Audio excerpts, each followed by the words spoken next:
Good morning and welcome to Inside Edge with me, Brian Thomas, and my co host, Lakit Piris on Go for Gold. Just a gentle reminder before we sort of dig into cricket, don't forget your favorites and mine, which gets underway tomorrow on our music column. And we'll be revisiting some wonderful all time favorites, memories that linger.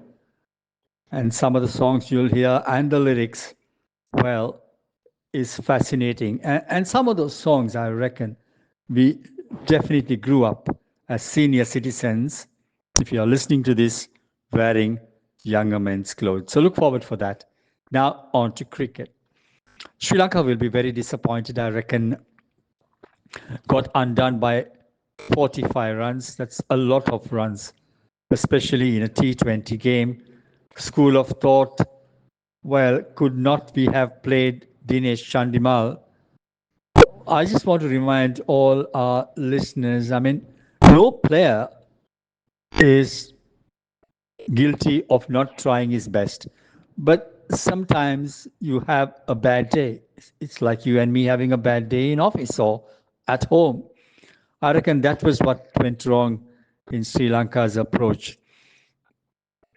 Looking at the bowling, I was talking to an expert who told me, I mean, don't name me, Brian, but he felt that Sri Lankan bowlers, be it a good pitch, a true pitch, or a tricky pitch, should just stick to basics by bowling line and length.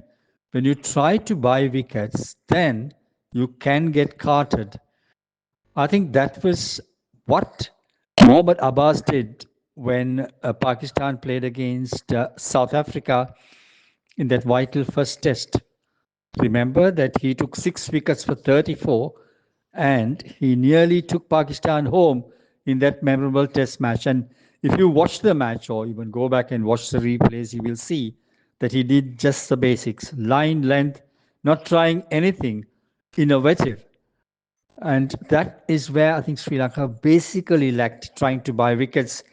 And Sri Lanka got blasted for 185 runs. They could have controlled that innings better. So they will be disappointed.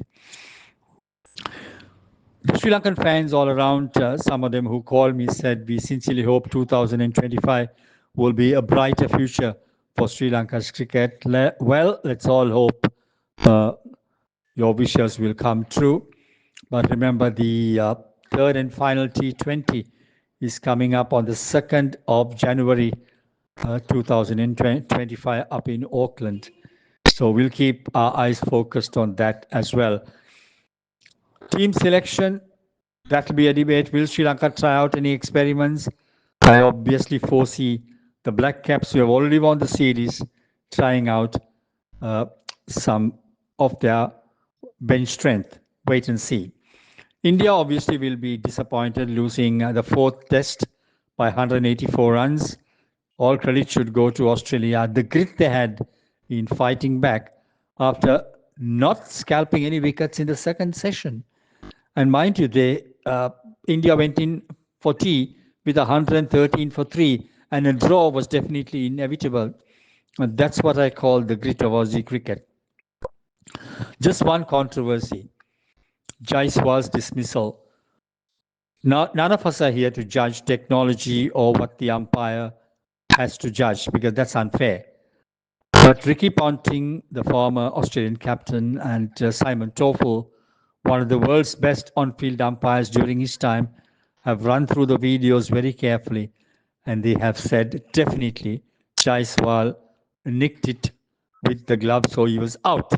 Now, technology can be a failure. Sometimes the technology does not work. So I think the BCCI have just got something wrong in here by making comments on the dismissal. And I think that they should make 100% sure, as a responsible board of cricket for a big nation like India, to be careful with their comments. These are my personal views. Right, on behalf of Lakit Piris and myself, I'm signing off now, but I look forward to your company yet again. Remember your favorites and mine, and of course, all the cricket that you love to hear around the world, brought to you with the compliments of Go for Gold. Have a wonderful day. God bless you all and goodbye.